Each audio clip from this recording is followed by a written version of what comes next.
शिव जी सामर्थ्यवान हैं, इसलिए सब देव हैं और वो महादेव हैं। बोलिए महादेव भगवान की। सब देव हैं लेकिन वो महादेव। आज ब्रह्म को भी शिव की जरूरत है, क्योंकि ब्रह्म का श्रृंगार अगर कोई कर सकता है इस जगत में तो वो है शिव। शिव है प्यारे। स्वयं शिव पुराण सुनते हो आप लोग, ज्योति रूप में प्रकट हुए हैं। किस रूप में प्रकट हुए हैं? ज्योति के रूप में प्रकट हुए हैं। तो ज्योति का अर्थ क्या होता है? प्रकाश होता है।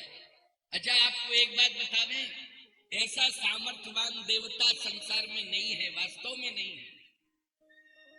चंद्रमा में शीतलता है और ज्योति में अग्नि है, लेकिन मस्तक पर धारण किए हैं कि नहीं? बोलो भाई, शंकर जी किसको धारण किए हैं मस्तक पर? चंद्रमा को किए हैं, इसलिए उनका एक नाम है चंद्रमौलेश्वर। बोलिए चंद्रमौलेश्वर भगवान की। अब सही बताओ जरा, ईमानदारी के साथ बताना कि जहां अग्नि धधक रही हो उसमें उष्णता है और चंद्रमा में शीतलता है, लेकिन इतना सामर्थ्य है शिव में कि चंद्रमा को सिर पर धारण किए हुए और चंद्रमा हट नहीं रहा है, मस्तक पर ही डटा हुआ है। अच्छा, गंगा जी कहां है? जरा दर्शन करते हो शिव जी का तो गंगा जी जटाओं में है कि नहीं? आपने चित्र में भी दर्शन किया होगा शिव जी का, तो जटाओं में कौन बैठी है? गंगा जी। अच्छा, गौर से देखा होगा कि त्रिपुंड तो लगा है, लेकिन त्रिपुंड तो दिखाई दे रहा है स्पष्ट, परंतु त्रिपुंड में मध्य में एक आंख है, उसको कहते हैं, उस आंख में क्या है? अग्नि है। क्या है उस आंख में? अग्नि। धधक रही है अग्नि, यानी नेत्र में ज्वाला है। तीसरे नेत्र में ज्वाला है। तो नेत्र है तो तीसरे नेत्र में क्या है? अग्नि। नेत्र नीचे होते हैं और सिर के केश ऊपर होते हैं। होते हैं कि नहीं?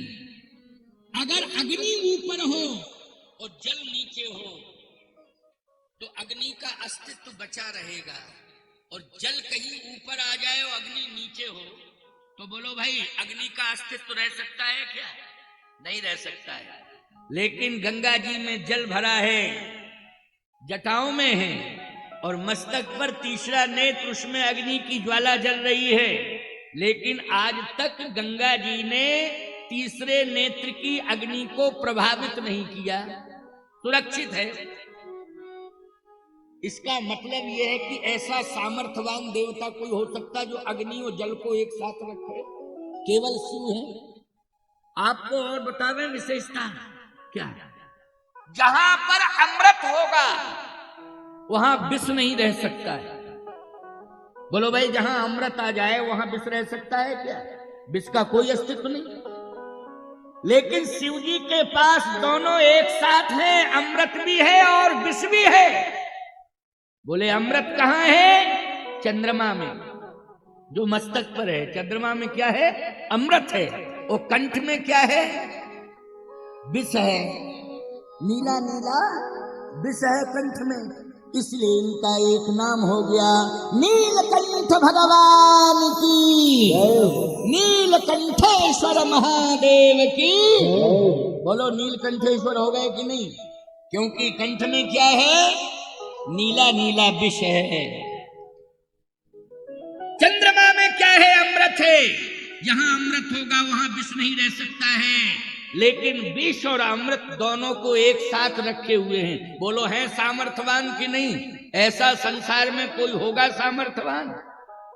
अब और उदाहरण सुन लीजिए, एक नहीं 2 4 10 उदाहरण देते जाएंगे हम और बताते जाएंगे, आप सुनते जाइए श्रद्धा पूर्वक। भगवान शिव का एक प्रिय वाहन है जिसको नंदी कहते हैं। नंदी के बिना वो रह नहीं सकते हैं। नंदी की बड़ी महिमा है। नंदी की इतनी बड़ी महिमा है कि आप घंटों शिव अभिषेक करें, घंटों शिव पूजन करें, लेकिन यदि आप कहीं भूल गए, नंदी को प्रणाम नहीं कर पाया आपने, तो सारी की सारी पूजा वापस ले जाओ। शिव जी जल्दी नाराज हो जाते, ले जाओ, फालतू में 2-3 घंटे का समय यहां दिया। नंदी का यदि आपने सम्मान कर दिया तो शिव जी ने एक दिवस की पूजा को सदा सदा के लिए स्वीकार कर लिया, प्रसन्न हो गए, वाह तुमने मेरे नंदी का सम्मान कर दिया। नंदी ये बैल के रूप में है। क्यों भाई, किसके रूप में है? बैल के रूप में नंदी बाबा। उनका स्वरूप कैसा है? बैल नहीं है, लेकिन बैल के रूप में। जैसे हनुमान जी बंदर नहीं है, बंदर के रूप में है। गणेश जी हाथी नहीं है, लेकिन हाथी के रूप में। समझ गए हो कि नहीं? इसलिए नंदी बैल के रूप में बैठे हुए हैं। परंतु पार्वती जी आई तो समस्या लेके चली आई अपने साथ में। क्या बोले? सिंह को लेके आई, सिंह पे बैठ के चली आई हो। अच्छा, पार्वती मैया किस पर बैठी हैं? सिंह पर बैठी हैं कि नहीं? सिंह पर बैठी हैं। कौन? पार्वती मैया। जहां सिंह आएगा वहां बैल का क्या हाल होगा? खतरे में आ जाएगा कि नहीं आ जाएगा? अच्छा, समस्या ये है कि पार्वती पत्नी बन के आई और नंदी साथी बन के बैठा हुआ है। अब बोलो किसका त्याग करें? नंदी के बिना रह नहीं सकते। अच्छा, पत्नी के बिना? याद रखना, अगर मंडप के नीचे वर्ण किया है आपने, तो आपको उस घर में पत्नी के सहित रहना होगा और पति पत्नी को प्रेम से रहना होगा और पति पत्नी को कुल की मर्यादा बचा के रहना पड़ेगा, लेकिन साथ में ही रहना पड़ेगा। अगर पत्नी अलग रहती है विवाह के बाद और पति अलग रहता है, बोलो मर्यादा चौपट हो गई कि नहीं हो गई? समाज के लोग धिक्कारेंगे कि नहीं धिक्कारेंगे? अभी शादी होके आई, पत्नी अलग, पति अलग। और सबसे बड़ी बदनामी किसकी? साधारण नहीं, जगत जननी है। पार्वती कौन है? जगत जननी। कितना बड़ा पावर है, कितनी बड़ी शक्ति है, कितनी बड़ी क्षमता है उनके अंदर। आदि शक्ति है, जगत जननी है, भवानी है। अगर वो शिव जी से अलग रहें तो बोलो सनातन धर्म लज्जित हो जाएगा कि नहीं हो जाएगा? लेकिन सिंह को छोड़ नहीं सकती, सिंह को नहीं छोड़ पाएंगे। अच्छा, सिंह के साथ ही रहती हैं कि नहीं रहती हैं? भगवान शिव नंदी को नहीं छोड़ सकते हैं, नंदी के साथ ही रहेंगे। लेकिन क्या गजब का चमत्कार है भोले बाबा का, महादेव का, कि वहीं सिंह बैठा है, वहीं नंदी बैठा है, दोनों आनंद से रह रहे हैं। बोलो ये विशेषता किसकी है? ये विशेषता है भगवान शंकर की, शिव की। इसलिए सब देव हैं, लेकिन ये कौन है? महादेव। सब देव हैं, लेकिन ये महादेव। और सुनिए एक विलक्षण बात, शिव पार्वती दोनों का अनादि काल से एक साथ रहना है। कोई भी शिवालय होगा उसमें पार्वती जी बैठी हुई। बोलो बैठी हैं कि नहीं बैठी हैं? जल्दी बोलो। पार्वती बैठी हुई हैं। कहीं शिवालय बनवाइए, ये बात अलग है कि तुम जबरदस्ती कुछ भी करो, ये अलग बात है कि हम तो शिव जी को ही बिठाएंगे। नहीं नहीं नहीं, वहां भवानी बैठी हैं। याद रखना, अगर विग्रह तुमने स्थापित नहीं किया है तो भगवान शिव के हृदय में बैठी हैं, वो हृदय के अंदर बैठी हैं। अब तुम्हें दिखाई नहीं दे रहा है तो क्या किया? कहां बैठी हैं? शिव जी के हृदय में बैठी हैं। दो बैठे हैं शिव के हृदय में, एक तो राम कथा और पार्वती। आप कहो महाराज तो दो क्यों बिठा लिए? इसलिए बिठा लिया है पार्वती को कि अंदर है रामायण, पढ़ती रहो बैठी बैठी। है? रामायण पढ़ती रहो बैठी बैठी, घर में रामायण रख देना और कह देना घर में बैठी रहो रामायण पढ़ती रहो। लेकिन क्या बतावे, रामायण किसी के घर में नहीं, मोबाइल। हेलो है? रात को सोने के पहले हेलो, और फिर जग के हेलो, फिर स्नान करके आए रसोई में गई हेलो, भोजन पूरा तैयार नहीं हो पाया 6 बार हेलो हेलो हेलो। कितने बार हेलो हेलो? भोजन क्या बनाया तुमने? और उसमें भी अगर किसी ने कोई बात कह दी, चाहे मायके में बात हो रही हो, अगर कोई ऐसी बात आ गई तो एकदम नाराज। अब बोलो भाई, भोजन जो तुम बनाओगी क्रोध करके बनाओगी तो भोजन में क्या आ जाएगा? क्रोध। और जो भी पाएगा उसके अंदर क्या आएगा? क्रोध। नहीं नहीं नहीं, प्रेम से भोजन बनाना। ये मोबाइल जो है क्रोध दिलाता है, ये मोबाइल झंझट दिला देता है, ये मोबाइल आपके मन को रसोई से कोसों दूर हटा देता है। इसलिए समय समय पर इसको यूज करिए, मैं बार बार कह रहा हूं। और आप सभी से मैं कह रहा हूं, अगर स्वस्थ रहना है, आरोग्यता तुम्हारे जीवन में रहे, मस्तिष्क तुम्हारा परम पवित्र बना रहे और दीर्घायु रहो, स्वस्थ दीर्घायु रहो, तो थोड़ा मोबाइल को आवश्यकता के अनुसार यूज करो, ज्यादा यूज करने की आवश्यकता नहीं है। इतना ध्यान रखिए। हम बार बार इस बात को कहेंगे क्योंकि शंकर जी के पास भी विष है। बोलो क्या है? शंकर जी के पास विष है, लेकिन शंकर जी ने ईमानदारी के साथ बताओ, विष को बार बार पिया है कि एक ही बार पिया? जल्दी बोलो। एक बार पिया कि नहीं? लेकिन राम राम बार बार, पेयम पेयम श्रवण पुटके राम नामाभिरामम। बोले पियो पियो पियो। क्या पिए? शास्त्र कहता है राम नामामृत पियो। शिव जी बार बार राम नामामृत पी रहे। इसलिए बार बार मोबाइल से बात नहीं करना है, बार बार मुख से राम राम राम राम राम राम राम राम कहना है। बार बार मोबाइल नहीं कि जब देखो hello hello hello hello hello hello hello. अच्छा, जितने बार तुम हेलो हेलो हेलो हेलो कह रहे राम राम राम राम राम राम राम राम कहो तो कल्याण हो जाएगा कि नहीं हो जाएगा? कल्याण हो जाएगा। इसलिए राम राम राम राम राम राम कहो। ज्यादा जोर से नहीं बोल सकते तो मन में ही कहो। क्यों भाई, मन में तो कह सकते हो, मन में कह सकते हो। फालतू की बात करने से कोई मतलब नहीं निकलता है। ये मोबाइल फोन फालतू की बातें भी करवाता है। अनावश्यक रूप से बातचीत भी जब बात करोगे तो करनी पड़ेगी आपको। इसलिए मैं कहना चाहता हूं कि अपने बच्चों को भी इससे दूर रखो, क्योंकि छोटे छोटे बच्चे जो अबोध हैं, अगर मोबाइल छीन लिया जाए तो माथा पटक देते हैं दीवार से। क्यों भाई, गलत कह रहा हूं? मैंने आंखों से देखा है, वैसी बात नहीं कर रहा हूं। छोटा सा बच्चा मोबाइल उससे छीन लिया तो रोया, और नहीं दिया तो माथे ही पटक दिया, खून निकल आया मस्तक से। बताइए उसकी जिंदगी खराब हो रही है कि नहीं हो रही है? जानता क्या है? वही खेलता होगा गेम फेम, क्या खेलते रहते हैं, ऐसे ऐसे दबाता रहता है, वो क्या आते रहते हैं। बच्चों के तमाशे ही अलग होते हैं। क्यों भाई, होते हैं नहीं? क्या बोलते हैं? गेम खेलते हैं। हाँ, तो मैं ठीक ही तो कह रहा हूं, गलत क्या कह रहा हूं?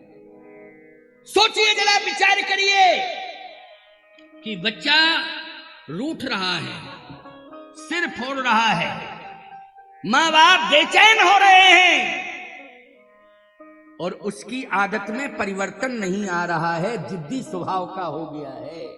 न जाने कितने प्रकार की हरकतें मोबाइल से सीख गया है, परेशानी परेशानी पैदा हो गई। अरे ऑनलाइन पढ़ाई के चक्कर में ये सब कोरोना काल में हुआ है कि बच्चों को जो है मोबाइल फोन दिया गया। कोरोना एक बार आया कि रोज रोज कोरोना रहेगा? ये मोबाइल फोन ही कोरोना बन गया। क्योंकि रोते रहो इसको लेकर के, रोते रहो। अभी मैं कथा कहने के लिए मंच पर आ रहा था, आश्रम से एक फोन आया। तो आश्रम का नंबर था, आश्रम के एक सेवक का। तो मैंने उठा तो लिया, एक शब्द बोला, मैंने कहा बाद में बात करना, क्योंकि मैं समझ गया कि इसका बहुत लंबा विस्तार है। मैंने कहा अभी नहीं, तुम 5 बजे के बाद मुझसे बात करना। बोले महाराज जी 5 मिनट की बात। हमने कहा 5 सेकंड भी नहीं सुनूंगा, मैं मंच पर जा रहा हूं, पता नहीं 5 मिनट में कौन सी बात कह दोगे। हम कथा ना कह के आए वहां साए बकेंगे, क्या फायदा।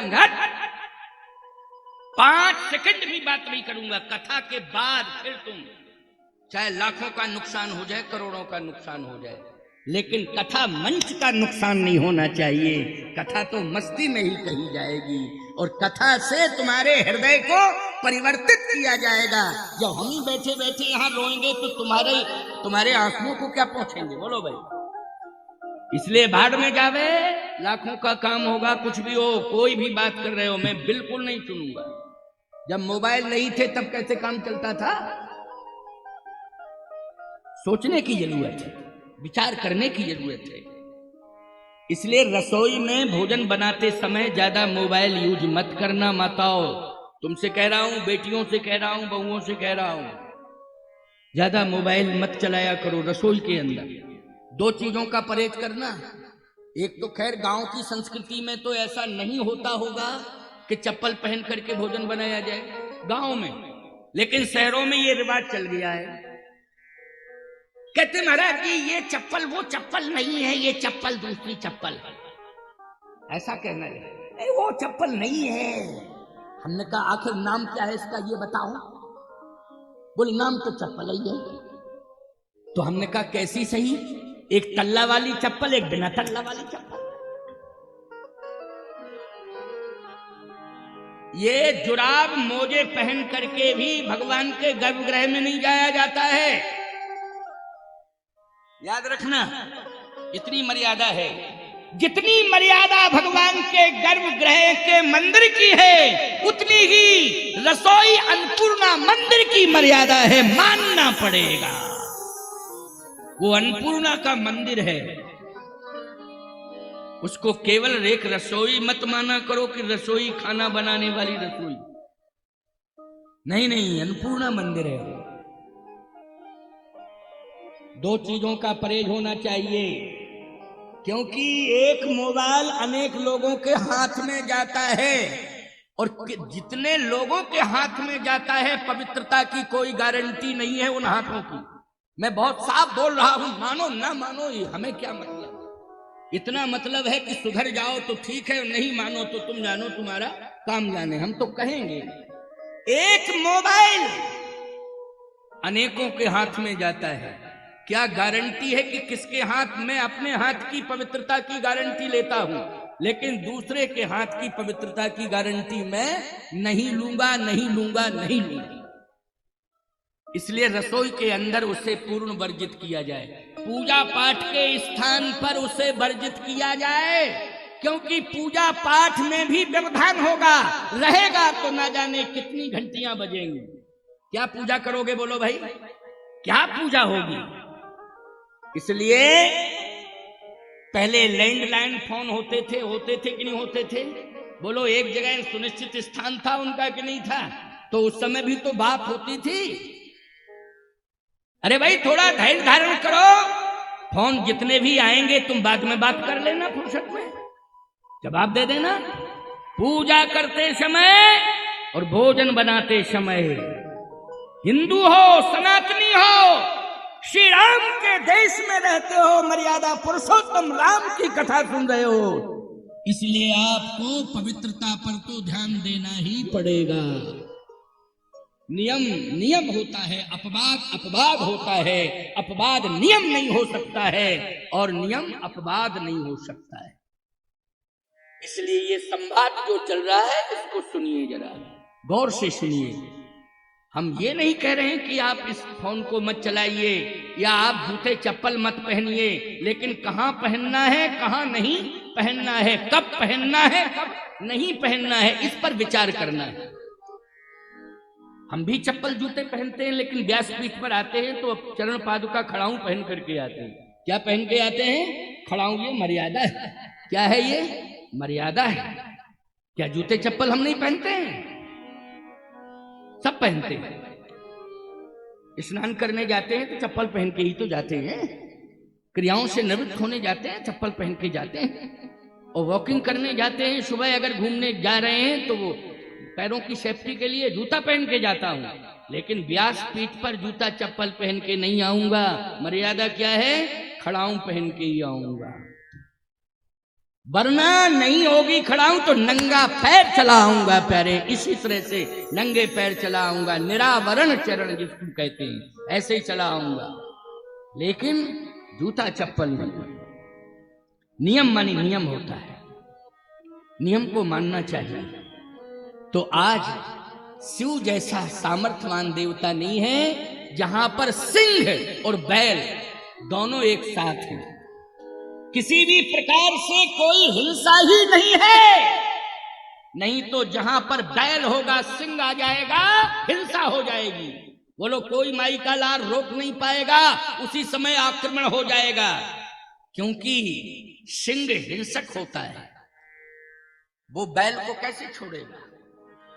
लेकिन बोलो, अहिंसा आ गई कि नहीं आ गई? ये महिमा किसकी है? ये महिमा शिव की है। और शिव की महिमा इसलिए है कि तुम पुण्य राम राम दिन राती सादर जपहु अनंग अराती। राम राम राम राम जपते रहते हैं, इसलिए जहां राम नाम जपा जाएगा, राम नाम लिया जाएगा, राम कथा सुनी जाएगी, वहां हिंसा होगी ही नहीं, अहिंसा में परिणत हो जाएगा। इसलिए हिंसा वाली जगह पर नहीं जाना है हमें, ये अहिंसा वाली जगह है राम कथा। हमें घर द्वार छोड़ करके यहाँ आना है और कथा सुननी है। हमारे हृदय के अंदर करुणा आ जाएगी, हमारे हृदय के अंदर क्रूरता दूर चली जाएगी, दया आ जाएगी। क्या आ जाएगी? दया। दया का भाव आएगा। जो क्रूरता है वो हमारे हृदय से दूर हो जाएगी। ये कथा का प्रभाव है, कथा सुनने का प्रभाव। इसलिए आज जो क्रोध बढ़ रहा है, क्रूरता बढ़ रही है, संबंधों में दुनिया हो रही है, हर रोज विवाद ही विवाद हो रहे हैं, ये सारे के सारे विवाद संवाद में बदल जाएंगे और क्रोध करुणा में बदल जाएगा, क्रूरता दया में परिणत हो जाएगी। रामायण रोज पढ़ने से, रामायण किसी संत की वाणी से सुनने से परिवर्तन होगा।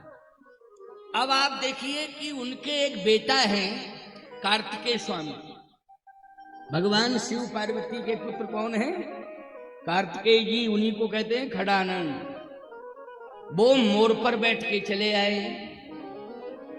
क्या लेके आए? अपनी अपनी पसंद का वाहन है भाई, इसमें क्या दिक्कत की बात है। जैसे आजकल घर में 3-3 4-4 गाड़ियां रखी हैं वाहन अपनी अपनी पसंद के, वैसे ही शंकर जी के यहाँ 3-3 4-4 वाहन है। शंकर जी का वाहन है नंदी, भवानी का वाहन है सिंह, और कार्तिकेय जी आए बेटा वो मोर लेके चले आए। उनका वाहन क्या है? मोर है। लेकिन प्यारे समस्या इस बात की है कि जहां पर सर्प होंगे वहां मोर पहुंच जाएगा तो सर्पों को खतरा हो जाएगा कि नहीं हो जाएगा? बोलो हैं? जितने सर्प हैं सब भागना शुरू कर देंगे, पलायनवादी हो जाएंगे। लेकिन क्या गजब की बात है, बिना सर्पों के शंकर जी रह नहीं सकते, उनका श्रृंगार है। बोलो भाई, सर्प क्या है शिव जी के? बोले श्रृंगार हैं, बिना सर्पों के कैसे रह सकते हैं? लेकिन मोर अगर आ जाएगा तो सर्प रह नहीं सकते हैं। सर्प जो है सब भाग जाएंगे। लेकिन कितना बढ़िया सामंजस्य है कि कार्तिकेय स्वामी मोर पर सवार होके आए, लेकिन मोर भी बैठा हुआ है और सर्प भी जो है भगवान शिव के शरीर से लिपटे हुए हैं। सीधी सी बात यह है, सर्पों के मन में कोई किसी प्रकार का भय नहीं है, भय मुक्त। सोचो जरा, विचारवान श्रोताओं विचार करना, एक एक बात को कान खोल करके सुनते रहना। ये महादेव की महिमा है। इसलिए गांव गांव में उनकी पूजा हो रही है। बोलो ऐसा कोई गांव बता दो जिसमें शिव जी का मंदिर ना हो, चाहे भले ही छोटे रूप में हो, ना बना हो बड़ा, छोटे रूप में हो। ऐसा कोई गांव बता देना जिसमें शंकर जी का, शिव जी का मंदिर ना बना हो, पूजा ना होती हो। क्यों? उन्होंने हृदय परिवर्तन कर दिया, उन्होंने माहौल को बदल दिया।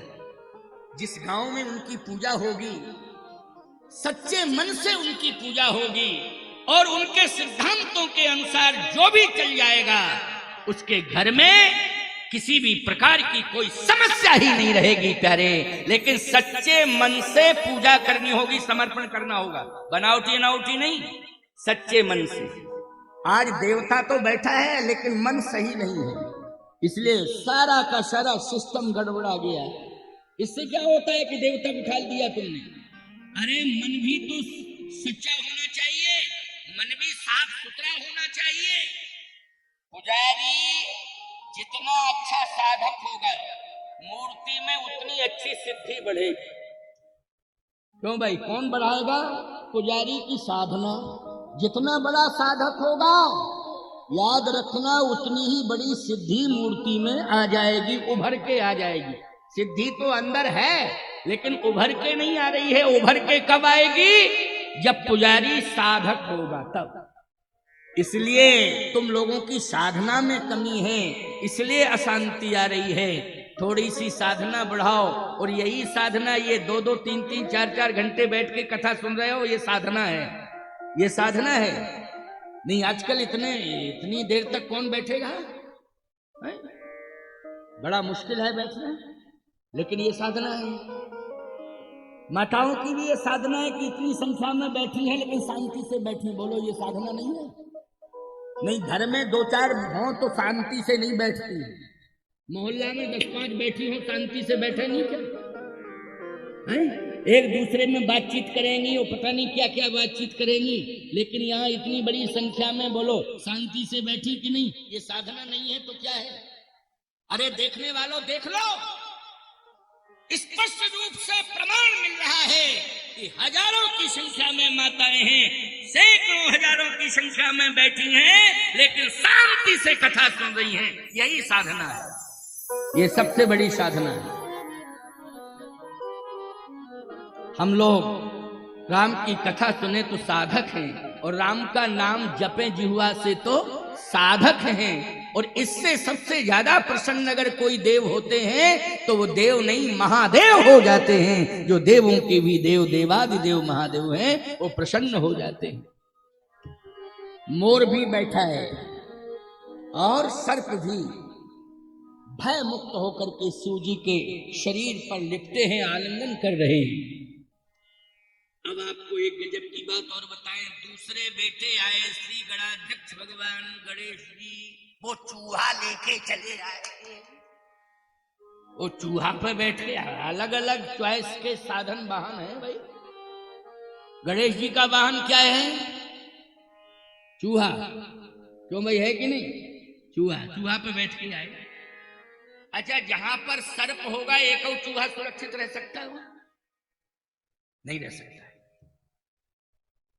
सर्प हो वहां चूहा रह जावे सुरक्षित, और फिर चूहा एक और सर्प अनेक। हमारी समझ में तो 2-4 सेकंड नहीं लगेंगे। कोई पैर ले जाएगा, कोई कान ले जाएगा, कोई मुंह ले जाएगा, कोई पूंछ ले जाएगा। क्यों भाई? सर्प। जहां अनेक सर्प ही सर्प हैं शंकर जी के शरीर में, वहां चूहा एक है, केवल एक। लेकिन ईमानदारी के साथ बताओ, कभी सर्पों ने चूहे पर आक्रमण किया? कभी नहीं किया। चूहा भी भय मुक्त होकर के शिव जी के दरबार में बैठा हुआ है। इसका मतलब है कि पूरी अहिंसा। बोलो क्या है उस दरबार में? अहिंसा ही अहिंसा है। कथा हिंसक स्वभाव को बदल देती है, कथा क्रूरता दूर कर देती है। भगवान का नाम, राम का नाम, राम की कथा, ये अहिंसा को जन्म देती है, क्रूरता समाप्त कर देती है, करुणा को जन्म दे देती है, दया को जन्म दे देती है, हृदय परिवर्तन कर देती है। ये है राम की कथा। और यही प्रभाव राम के नाम का है। आप जुड़ गए हो, ये उपलब्धि है आपके जीवन की। आज पूरा देश परेशान हो जाता है, इसलिए बड़ी बड़ी यात्राएं निकाली जा रही हैं कि हिंदू सुरक्षित हो, हिंदू सुरक्षित हो, हिंदू सुरक्षित हो, हिंदू सुरक्षित हो। मैं एक बात कहना चाहता हूं, हिंदू को सुरक्षित करने के लिए सबसे बड़ा कवच यदि है तो वो है राम का नाम और राम की कथा, जो कवच बनकर के हिंदू की रक्षा है। बोलो भाई, कवच बनकर।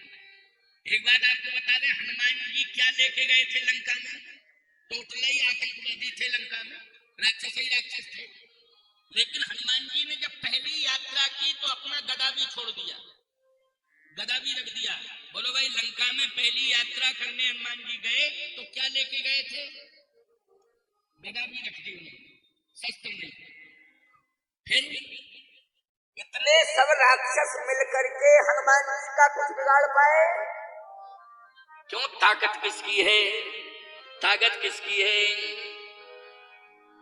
यही कहना सबन कहूँ था, यही कहना सबन कहूँ था, चले मुहरस ही धर रघुनाथ, चले मुहरस ही धर रघुनाथ, बार बार रघुवीर समारी, बार बार रघुवीर समारी, तरक्यों पवन तन बल भारी, तरक्यों पवन तन बल भारी, तरक्यों पवन तन बल भारी।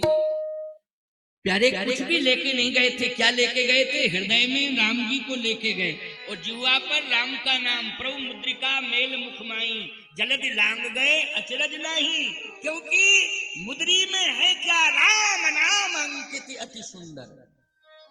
मेरा तात्पर्य कहने का यह है कि हथियार हाथ में हो और चरित्र नहीं है, मर्यादा नहीं है, तो हथियार नहीं चला पाओगे।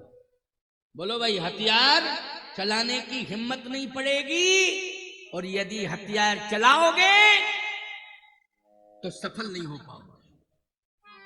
सफलता कौन दिलाता है? साहस कौन दिलाता है? शक्ति कौन दिलाता है?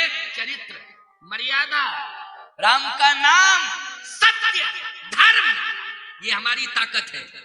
बोलो, है हमारी ताकत की नहीं? सत्य और धर्म, ये हमारी ताकत है। भगवान राम ने जो युद्ध लड़ा है राक्षसों से, केवल धनुष्मान ही तो थे राम के पास, लेकिन धर्म रथ पर बैठ करके युद्ध लड़ा है। किस पर? धर्म रथ पर बैठकर युद्ध लड़ा है।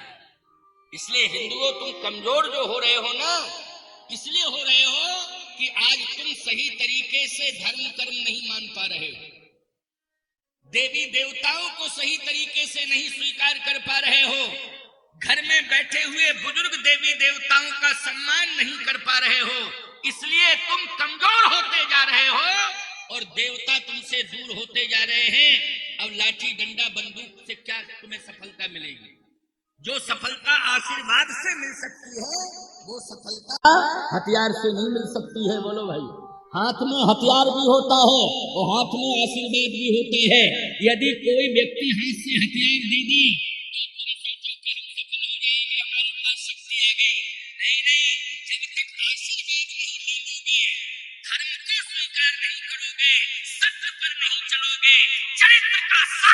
स्थापित नहीं करोगे, तब तक शस्त्र लेने से कोई काम बनने वाला नहीं है। इसलिए यही कहीं नाय सबन माथा। हनुमान जी जब गए हैं लंका के राक्षसों से लड़ने के लिए, तो यही कहीं नाय सबन माथा। इसका मतलब क्या है? माथा झुकाने का मतलब है आशीर्वाद लेना। और चलो हरस ही धर रघुनाथ। भगवान को साथ में लेके गए। बोलो विजय मिली कि नहीं मिली, सफल हुए कि नहीं हुए। और बिना हथियार के 75% राक्षस मार दिए। बिना हथियार के हनुमान जी ने 75% राक्षस मार दिए। तो पहली बात तो यह है कि जो खान पान हमारा हो वो मर्यादित हो, तब हम तुम्हें हिंदू मानेंगे। अगर गंदा संदा भोजन कर रहे हो तो याद रखना ये राम की मर्यादा नहीं है। सीधी सी बात यह है, तुम हिंदू घर में भले ही पैदा हो गए हो, लेकिन यदि खान पान तुम्हारा शुद्ध नहीं है, पवित्र नहीं है, तो शर्म आनी चाहिए। पहले खान पान पवित्र बनाओ तो शक्ति आएगी। बोलो आएगी शक्ति कि नहीं आएगी? किससे? खान पान शुद्ध होगा तब शक्ति आएगी।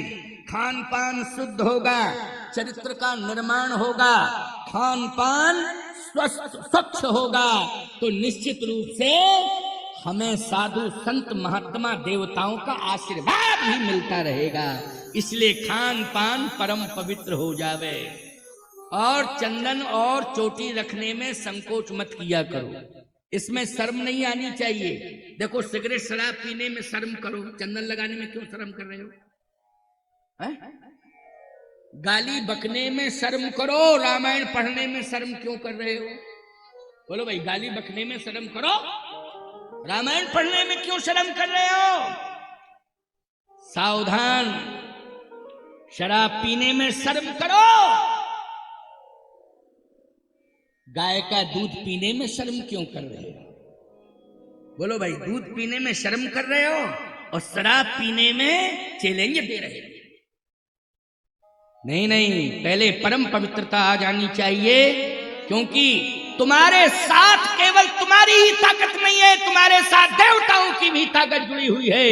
इसलिए देवों की शक्ति जब आ जाती है तो सफलता अवश्य ही मिल जाती है।